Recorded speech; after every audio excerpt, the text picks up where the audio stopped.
আল্লাহ রাসূল সাল্লাল্লাহু আলাইহি ওয়াসাল্লাম এই দুইজন জিজ্ঞাসা করছেন, মা জালা আরাকা তাবকি, আপনাকে সারাদিন কাঁদতে দেখি কেন?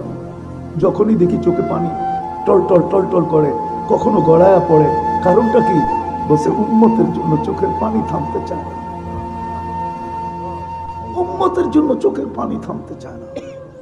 আজকে ওই উম্মতের যুবক, যাকে আল্লাহ যুবক বানাইলেন, এত দামি রত্ন দিলেন, সে আজকে মুহাম্মদুর রাসূলুল্লাহর স্টাইলে চুল কাটতে চায় না, কাপড় পরতে চায় না, চলতে চায় না, নিষ্পেষিত হইতে চায় বটে, কিন্তু মুহাম্মদুর রাসূলুল্লাহর ইজ্জত রাখতে চায় না, লাজ রাখতে চায় না, মুখ রাখতে চায় না।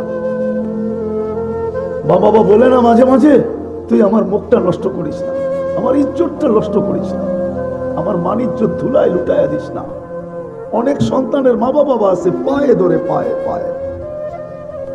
এই শব্দ তো নবীর জন্য শোভনীয় না, কিন্তু হাদিসের শব্দ পাওয়া যায়, তর্জমা করলে এরকমই হয়। যদি সাদা মাথা তর্জমা করি, আমি কঠিন শব্দ আপনাদেরকে বলতে চাই না, তাহলে বোঝা যায় নবীজিও চিৎকার দিয়া গেছেন। নাইলে এই হাদিস এই শব্দ কেন আসতো? মা বিকুম ইদা তগা নিসাউকুম ওয়া ফাসাকা ফিতিয়ানুকুম, মা বিকুম, মা, একটা চিৎকার। ওই দিন তোমাদের কি দুরবস্থা হবে, হায় তোমাদের কি দুরবস্থা হবে, যেই দিন তোমাদের যুবকরা ফাসেক হয়ে যাবে, মা বোনরা অবৈধ হয়ে যাবে, মা বোনরা অকৃতজ্ঞ হয়ে যাবে, স্বামীর অকৃতজ্ঞ হবে, কৃতজ্ঞ হবে না। ওই দিন তোমাদের কি দুরবস্থা হবে। চিৎকার দিয়েছেন, চিৎকার। উম্মতের পায়ে তো ধরতে পারেন নাই, কিন্তু মুখ দিয়ে চিৎকার দিয়ে গেছেন। আজকে আমরা উম্মতে মুহাম্মদী, এই জন্যই আমি শুরু করছি এখান থেকে, যাকে আল্লাহ বিশেষ রহমতে উম্মতে মুহাম্মদীর অন্তর্ভুক্ত করতেন, তার দুটা জিনিস করণীয় উচিত। উম্মত হিসাবে বাঁচা উচিত, উম্মত হিসাবে বেঁচে থাকা উচিত, উম্মত হিসাবে কবরে যাওয়া উচিত। উম্মত হিসাবে যদি বাঁচলো, রব্বে কাবার কসম, কোরআন বলে যতদিন উম্মত হিসাবে বাঁচতে ছিল, ততদিন কোরআনের এই আয়াতগুলো সত্য হইতেছিল। আনতুমুল আলাউনা, তোমাদের উপরে আমি কাউকে উঠতে দিব না। উলাইকা লাহুমুল আমান, তোমাদের চেয়ে নিরাপত্তার চাদরে আমি কাউকে রাখবো না। লাহুম রিজকুন কারীম, ক্লান্তিহীন রিজিক দিয়া তোমাদেরকে আমি পালবো। বরং আরো আগে হাদিসে বলতেছেন, লা রাযাকাকুম কামা ইয়ারযুকুত তাইর, আমি তোমাদেরকে পাখির মতো পালবো। হায়াতান তাইয়্যিবা, সুখের জীবন তোমাদেরকে আমি দিব। শুধু সুখের জীবন দিব না, ইজ্জতের মালা পরায়া রাখবো। ইন্নাল ইজ্জাতা লিল্লাহি ওয়া লিরাসূলিহি ওয়া লিল মুমিনিন, ইজ্জতের মালা তোমাদের গলায় আমি পরায়া রাখবো। যতদিন উম্মত হিসাবে ছিল, নারী ছিল, পুরুষ ছিল, বৃদ্ধ ছিল, যুবক ছিল, বাচ্চা পর্যন্ত ছিল, ততদিন এই উম্মতের জন্য এই আয়াতগুলা সত্য হইতেছিল। উপরে ছিল, নিচে কোনোদিন ছিল না। রাগ হয়েও না। আজকে দুটা কারণে, যাকে আল্লাহ সদিচ্ছায় বিশেষ রহমতে উম্মতে মুহাম্মদী হিসাবে অস্তিত্ব দিল, তার দুটা কাজ করা উচিত। দুটা কাজ না করার কারণে আজকে আমরা নিষ্পেষিত, নির্যাতিত, আজকে আমরা ঘৃণিত, আজকে আমরা অবহেলিত, আজকে আমরা লাঞ্ছিত, আজকে আমরা দীক্ষিত, আজকে আমরা নিকৃষ্ট। যদিও আমাদের চাল চলন সবকিছু ওদের মতে, তারপরও ওদের চোখে উঠতে পারলাম না, ওদের বুকে লাগতে পারলাম না। ওরা আমাদেরকে পিটিয়ে রাখলো। যখনই মনে চায় তখনই আসার দেয়া দেয়, যখনই মনে চায় তখনই পিঠের থেকে নামায়া দেয়, যখনই মনে চায় তখনই নির্যাতন করে, তখনই অবহেলা দেখায়, তখনই আমাদেরকে ঘৃণা করে। যুবক, আর কতকাল ওদের রঙে রংবা? বলো, তোমাকে আল্লাহ বিশেষ রহমতে উম্মতে মুহাম্মদীর অন্তর্ভুক্ত করছেন, আর কতকাল ওদের রঙে রংবা? আমি তো বলি, মা বোনদেরকে বলতেছি, মা বোনদেরকে মাঝে মাঝে দেখি, বড় ব্যথা লাগে যে যাকে আল্লাহ মুসলমানের উম্মতে মুহাম্মদীর অন্তর্ভুক্ত করে নারী বানাইলো, সে আজকে যেই বেশভূষায় চলে, সে ভাবে এই বেশভূষালয় আমেরিকা এম্বাসিতে যায় দেখুক না ভিসা দেয় কি দেয় না। দিবে? চেহারা দেখে ভিসা দেয় আমেরিকান এম্বাসিতে? কি চেহারা দেখে দেয় না? না, মনে হয় দেয়, ঠিক না? দেয় না? কি বলে? দিবে না? হ্যাঁ, বিকেনি পরে গেলেও দিবে না। আরো মনে হয় জুতা দিয়ে বাইরেতে পারে বিকেনি পরে গেলে, যে বিকেনি তো হলো সি এরিয়ায় পড়ে, সৈকতে পড়ে, তুই আমরা এম্বাসিতে কি জন্য পড়া চলে আসছস? বাইরেও মনে হয় মাথা ঠিক নাই, পাবনা লয়া যায়। বিকেনি তো পড়ে সি এরিয়ায়, সৈকতে পড়ে বিকেনি। হায় হায় হায়, মুসলমান কই গেল? উম্মতে মুহাম্মাদি। হায় ব্যথায় বলতেছি, ব্যথায়। অথচ আবাবিল আকাশে ওড়ে, ওর কাজ কি উড়া? মশা আমাদেরকে কাটে আর ডেঙ্গু বানায় আর হাসপাতালে পাঠায়, এটা কি ওর কাজ? চিৎকারের ফেরেশতা ঘুমায়, বাতাসের ফেরেশতা আরাম করে, জিবরিল ডানা মেলে আকাশে ওড়ে, এটা কি ওদের কাজ ছিল? আল্লাহ তো কোরআনে বলে, লা ইয়ালামু জুনুদা রাব্বি ইল্লা হু, আমার সৈনিকের সংখ্যা আমি ব্যতীত কেউ জানে না, না সংখ্যা জানে না প্রকার জানে। আমি যদি আল্লাহকে প্রশ্ন করি, আল্লাহ এত সৈনিক রাইখা করবেনটা কি? উম্মত তো আর কেউ আসবে না, আমরাই তো শেষ উম্মত, আমাদের পরে তো কোনো নবী নাই, আমাদের পরে তো কোনো উম্মত নাই, আমরাই তো সর্বশেষ, এরপরে তো কিয়ামত হবে, খামাখা বসায় বসায় খাওয়ান কেন, পালেন কেন, রাখেন কেন, কোন কাজে লাগাবেন? এখন তো কাজের দরকার, আপনি কি দেখেন না চোখের পানি শেষ, এখন রক্ত ঝরতেছে, কেন রাখবেন শূন্য? ওটাই বুঝাইতে চেয়েছি। আজকে এই দুর্দশা এই জন্য, যাকে আল্লাহ বিশেষ রহমতের মাধ্যমে উম্মতে মুহাম্মদী বানাইলো, ওকে উম্মতে মুহাম্মদী হিসাবে বাঁচা উচিত, উম্মতে মুহাম্মদী হিসাবে আল্লাহর কাছে যাওয়া উচিত। যখন সে উম্মতে মুহাম্মদী হিসাবে বাস করবে, রব্বে কাবার কসম, ওর উপরে কেউ আঙ্গুল উঠাইতে দেরি, ফেরেশতা নাইমা আসতে দেরি করবে না, আল্লাহ উপর থেকে সাহায্য পাঠাইতে দেরি করবে না। আজকে আমরা নামের উম্মতে মুহাম্মদ, কামে উম্মতে মুহাম্মদ না, যদিও সারা জীবন চোখের পানি ঝরায় গেছে, আমরা লাজ রাখি নাই। এই উম্মত নবীর লাজ রাখে না, লাজ। বলে না, বেটা জন্ম তো দিলাম তোকে, মানুষ তো করলাম, তুই তো ইজ্জত রাখলি না। আজকে আমরা নবীর ইজ্জত রাখি নাই, সারা জীবন চোখের পানি ঝরায় গেছে। নরসিংদীর মানুষ, যুবকরা কান খুলা শোনো, আমরা ইজ্জত রাখি না, না আল্লাহর রাখছি না নবীর রাখছি, আল্লাহরও ইজ্জত রাখি না। যিনি সদ ইচ্ছায় আমাদেরকে বিশেষ রহমত দ্বারা উম্মতে মুহাম্মদী বানাইছেন, আমরা ইজ্জত রাখি না। যদি ইজ্জত রাখতাম, হায় হায় হায়, আল্লাহ জানে আমি কেমনে বুঝাবো জাতিকে, কেমনে বুঝাবো যুবকদেরকে, কেমনে বুঝাবো মা বোনদেরকে, কেমনে বুঝাবো আপনাদেরকে। উঠাউঠি না করি, উঠাউঠি কথা লম্বা হবে না। আমি শেষ জায়গায় চলে আসছি, আমরা ইজ্জত রাখি নাই, লাজ রাখি নাই, নবীর লাজ রাখি নাই, ইজ্জত রাখি নাই। যে সারা জীবন কাঁদতে কাঁদতে গেছেন, চোখের পানি একদিনও শুকায় নাই। আমি দলিল দিতেছি, জিবরিল জিজ্ঞাসা করছে, মিকাইল জিজ্ঞাসা করছে, কেননা দুইজন আল্লাহ রসুলের বডিগার্ড ছিলেন। যেদিন জন্ম নিছেন ওই দিন মিকাইল আলাইহিস সালাম বডিগার্ড ছিলেন, যেদিন প্রাপ্ত বয়স্ক হয়েছেন ওদিন দ্বিতীয় জন আল্লাহ অ্যাড করছেন জিবরিল আলাইহিস সালামকে। দুইজন 24 ঘন্টা আল্লাহ রসুলের বডিগার্ড ছিলেন, বডিগার্ড। বুঝবেন তো না?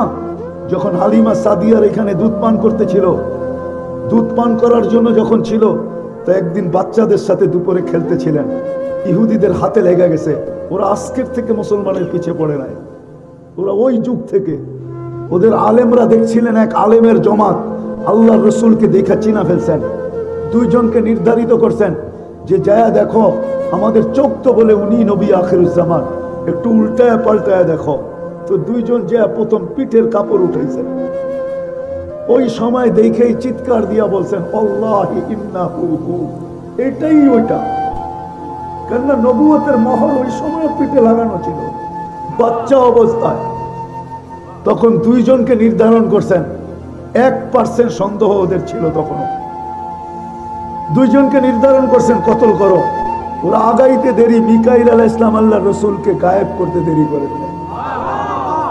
ওরা চিৎকার দিয়া বলছেন, 100% 100, এটাই ওইটা, আমাদের কিতাবে এটাও লেখা আছে, তোমরা পাবে, ওয়ালাকিন লা তাকদির আলাইহি, তোমরা একে হত্যা করার ক্ষমতা পাবে না, হত্যা করতে পারবে না। তোরা চিরদিন থেকে আমাদের পিছে, আজকে থেকে না, আজকে থেকে না। যাক, আমি ওদের ইতিহাস বলা উদ্দেশ্য না।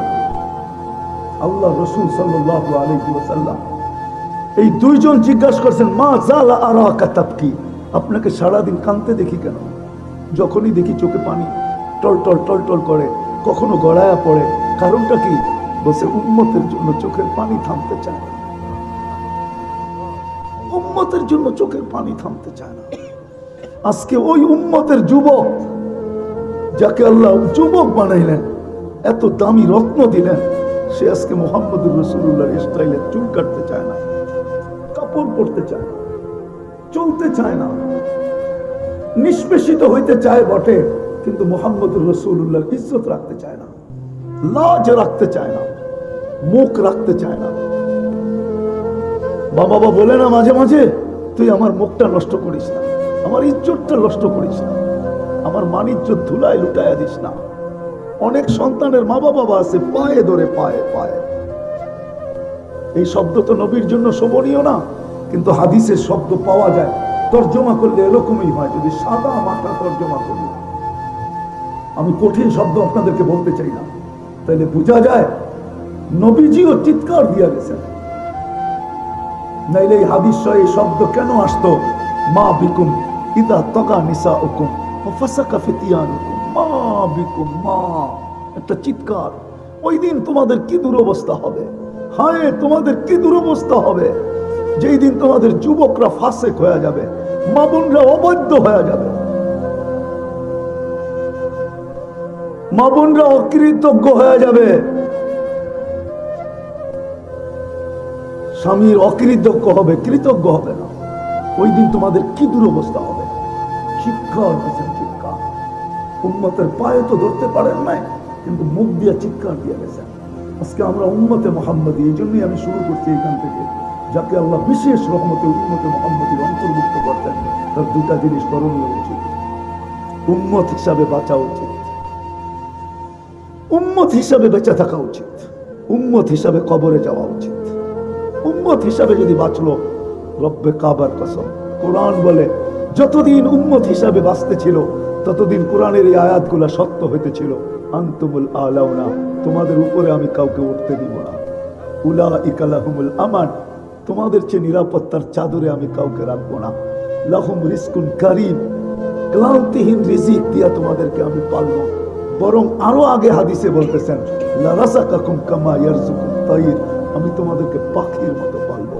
হায়াতান তাইয়্যিবা, সুখের জীবন তোমাদেরকে আমি দিব। শুধু সুখের জীবন দিব না, ইজ্জতের মালা পরায়া রাখবো। ইন্নাল ইজ্জাতা লিল্লাহি ওয়া লিরাসূলিহি ওয়া লিল মুমিনিন, ইজ্জতের মালা তোমাদের গলায় আমি পরায়া রাখবো। যতদিন উম্মত হিসাবে ছিল, নারী ছিল, পুরুষ ছিল, বৃদ্ধ ছিল, যুবক ছিল, বাচ্চা পর্যন্ত ছিল, ততদিন এই উম্মতের জন্য এই আয়াতগুলা সত্য হইতেছিল। উপরে ছিল, নিচে কোনোদিন ছিল না, নিরাপত্তার চাদরে ছিল।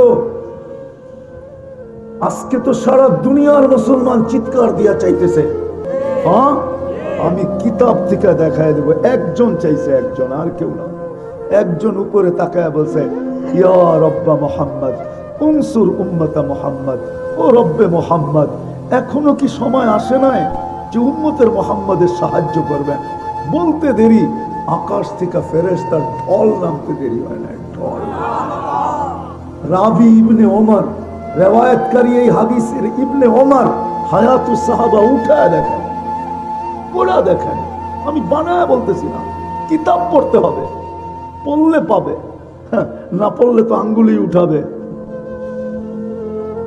কিতাবে লেখা আছে উম্মত হিসাবে আমাদেরকে বাঁচতে হবে, তাইলে এই বাদ দিয়ে ইসলামী পাঠাগার কামিয়াব হবে।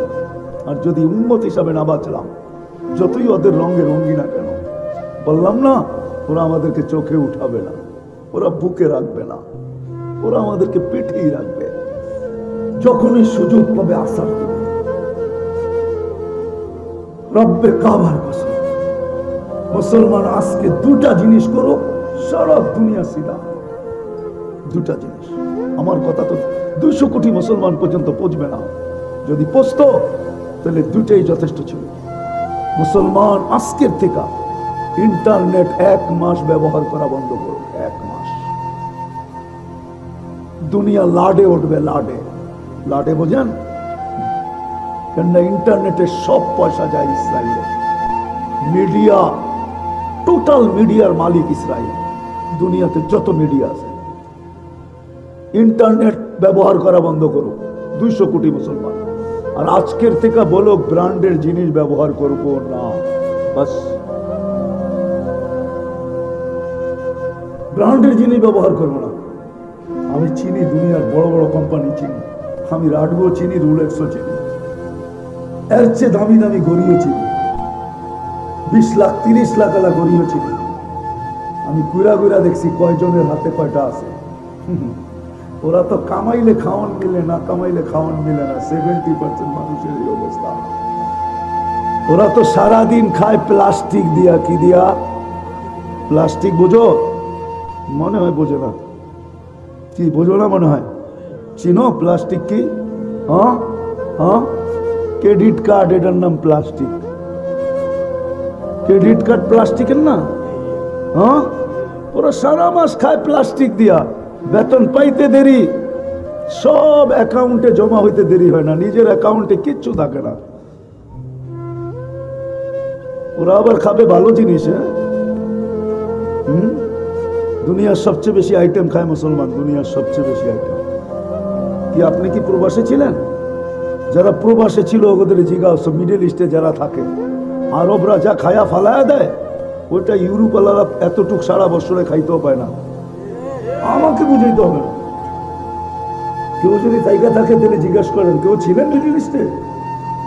প্রবাসী আছে কেউ এখানে? হ্যাঁ,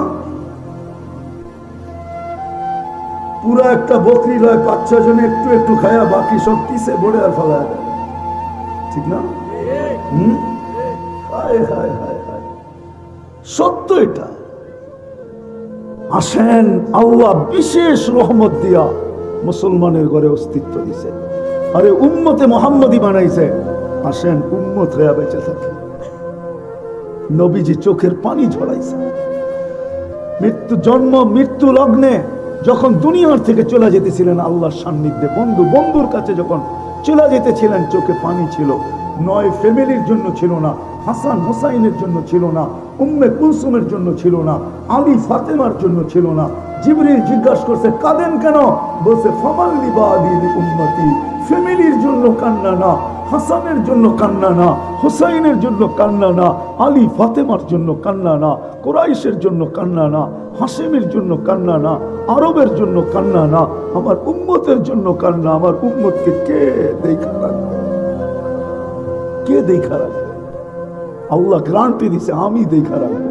আসেন, লা আতরুকু উম্মাতাকা ওয়াহদা ওয়ালা ফারদা, আপনার উম্মতকে আমি একা ছাড়বো না, একা রাখবো না, আমি দেখা রাখবো। আমি দেখা রাখবো। আসেন, কবর থেকে যখন উঠবে, উঠেই জিজ্ঞাসা করবে জিবরিল, আইনা উম্মতি, আমার উম্মত কোথায়? একা উঠাবে ওনাকে সর্বপ্রথম। জমিনের উপরে কেউ উঠবে না, উনি উঠবে। যেই নবী কিয়ামতের মাঠে হায় হায় হায় উঠা বলবে, উম্মত কোথায়? বিচারের মাঠে যায় বলবে, হিসাব কিতাব কিভাবে নিবেন আমার উম্মতের? আল্লাহ হাসবে আর বলবে, বন্ধু সবার যেমন নেই আপনারটাও নিব। তো চিৎকার দিয়া বলবে, আমি লজ্জিত হয়ে যাব, আমার উম্মতের ভুল ত্রুটি সবাই জেনে ফেলবে। তাইলে আপনি আমাকে অঙ্গীকার দিলেন কেন? লা ইউখজিকা ফি উম্মাতিক, আপনার উম্মতের ব্যাপারে আমি লজ্জিত করব না। তাহলে আপনি আমাকে এই অঙ্গীকার দিলেন, তো দিলেন কেন? আল্লাহ হাসবে আর বলবে, বন্ধু তাহলে কিভাবে নিব? তা আল্লাহ রসুল বলবে, আমাকে নিতে দেন, আমি নিব। আল্লাহ জবাব দিবে, বন্ধু উম্মতের বড় বড় ভুল ত্রুটি দেখলে আপনিও তো মাথা নত করে ফেলবেন, তাইলে তো অঙ্গীকার ঠিক হবে না। আমি বলছি আপনার চেহারায় পাঁচ পড়তে দিব না। বন্ধু আশ্বস্ত থাকেন, আপনার উম্মতের হিসাব কিতাব আমি পর্দার ভিতরে নিব, কাউকে জানতে দিব না।